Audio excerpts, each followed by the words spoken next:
Olá pessoal, estamos aqui mais uma vez. Hoje terça-feira, 24 de julho. Olá pessoal, motivos de gratidão. Motivos de gratidão. É importante que você abra a sua Bíblia e leia 1 Tessalonicenses 1:5, que diz assim: pois temos anunciado o Evangelho a vocês, não somente com palavras, mas também com poder, com o Espírito Santo e com a certeza de que esta mensagem é a verdade. Vocês sabem de que maneira nos comportamos no meio de vocês, para o próprio bem de vocês. A lição de hoje, ela traz para nós como Paulo se alegrou com as evidências práticas que os tessalonicenses estavam vivendo. E ele, no final do versículo 5, ele até diz que ele mesmo vivia essas evidências para o bem deles, porque ele mostrava realmente como deveria ser a vida cristã do povo de Tessalônica. Nós vemos aqui três coisas importantes nesse versículo. Primeiro, a convicção, ou seja, os tessalonicenses eles tinham plena certeza de que tinham sido escolhidos por Deus, de que Deus os tinha dado uma mensagem poderosa. Eles estavam tendo manifestações do poder de Deus no meio deles. Isso fica provado porque muitos deles, quando estavam doentes, eles oravam e eles eram curados. Existia também a realidade da fé que era manifestada nas suas obras, e a presença do Espírito Santo era constante, e isso fazia com que o Evangelho realmente fosse visto na vida deles. E tem uma questão aqui muito interessante para nós nos dias de hoje, que é o seguinte: como nós hoje sabemos se o poder de Deus, se a convicção, se o Evangelho está sendo revelado em nossa vida? Olha só o que diz em Gálatas capítulo 5, versículos de 19 a 23.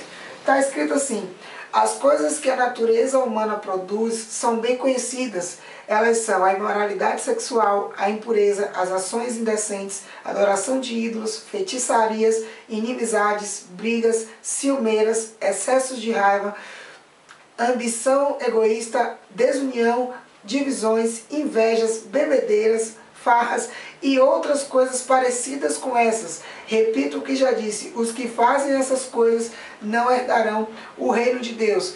Mas o Espírito de Deus produz o quê? Amor, alegria, paz, paciência, delicadeza, bondade, fidelidade, humildade, domínio próprio. E contra essas coisas não existe lei. Olha só, amor, alegria, humildade, são coisas que podem ser demonstradas por um curto período de tempo, mas que quando vem realmente a provação, quando vem a dificuldade no meio da igreja, aí sim fica provado quem está vivendo os frutos do Espírito. E tem uma questão aqui interessante: os tessalonicenses tinham certeza de que tinham sido escolhidos por Deus, de que a salvação os tinha alcançado, porque no meio deles existiam pessoas fazendo isso. E tem uma perguntinha aqui muito interessante: quanta certeza da salvação você tem? Em que essa certeza está apoiada? Sabe o que isso quer dizer? Você sabe até que ponto desses frutos do Espírito que a Bíblia está falando você tem produzido. E com isso você pode saber da certeza da salvação que você tem. A certeza de que você está vivendo o Evangelho que transforma a sua vida. Porque só os transformados podem viver esses frutos do Espírito. Verdade. Na lição também nos mostra que Paulo, ele tinha vários motivos de gratidão, né? Como é o título da lição. E vou citar alguns dos motivos que ele tinha. O primeiro que ele tinha era porque isso era certo. Mas o que era certo? Ele sabia que os tessalonicenses eles precisavam de vários conselhos, de várias ajudas em relação a algumas coisas para melhorar na adoração a Deus. Mas ele estava muito feliz e muito grato porque ele via que o pessoal estava fazendo a vontade de Deus. Via que aqueles bebês espirituais estavam virando crentes fiéis e estavam cada vez mais se dedicando. Processo de amadurecimento. Isso, amadurecimento na fé que aquele povo de Tessalonicenses passava. E ele via que aquele povo estava desenvolvendo a fé, o amor e a esperança. E ele considera isso a base do coração cristão. Ou seja, se nós tivermos fé, amor e esperança, nossa vida cristã estará se desenvolvendo da melhor forma possível. Ele estava feliz porque via isso naquele povo. Outra coisa que ele poderia observar também era a questão que Deus estava trabalhando. Saber que Deus se importa com todos os aspectos de nossa vida nos deixa muito felizes, né? Muitas vezes nós nos preocupamos, por exemplo, com o que somos, com o que temos, com a situação que nós estamos vivendo. Só que Deus não se preocupa necessariamente com isso. Deus se preocupa com o que nós estamos aprendendo com cada situação dessa. Então ele vê que Deus estava trabalhando na vida deles em cada momento, em cada situação. Outra coisa era a questão do Espírito de Deus que transforma. Ele via que o Espírito de Deus estava transformando aquele povo, né? Os Tessalonicenses, eles tinham... achavam que a felicidade estava na idolatria, principalmente, né? Que a idolatria que eles tinham, aquele povo tinha. Hoje, muitas vezes, nós achamos que a nossa felicidade está em quê? No álcool, nas drogas, na orgia, em várias coisas que Diego falou ali no texto de Gálatas. Nós depositamos nossa felicidade nisso, infelizmente. Mas nós sabemos que quando nós experimentamos do Espírito Santo, a nossa felicidade se resume em transmitir transmitir o amor de Deus, transmitir para o próximo, buscar ao máximo, fazer com que outras pessoas conheçam também, né? E essa transformação transforma conflitos em paz, irritações em paciência, vícios em domínio próprio, ódio e violência. Então, há uma transformação quando nós experimentamos desse Espírito Santo. Ele estava grato também porque ele sabia que a fé tinha mudado tudo ali. Não há uma experiência melhor para nós que saber que Deus nos ama do jeito que nós somos.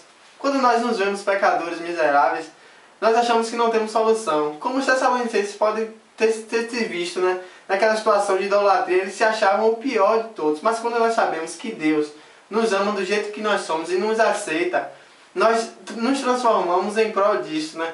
Em prol de nos aproximarmos mais de Deus. E Paulo sabia que com esse pensamento dos Tessalonicenses, seria mais fácil quando ele fosse apresentar algumas coisas, algumas melhoras e mais algumas vontades de Deus, né? Então eles aceitariam de a melhor forma. Tem a questão da esperança que era viva naquele povo.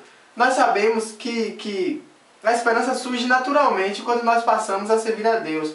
Nós não temos mais medo da morte, sabemos que a morte é algo que vai apenas é o fim de um momento que nós estamos vivendo aqui, mas nós temos a esperança da ressurreição, a esperança da volta de Cristo. E os Tessalonicenses viviam esse momento, né?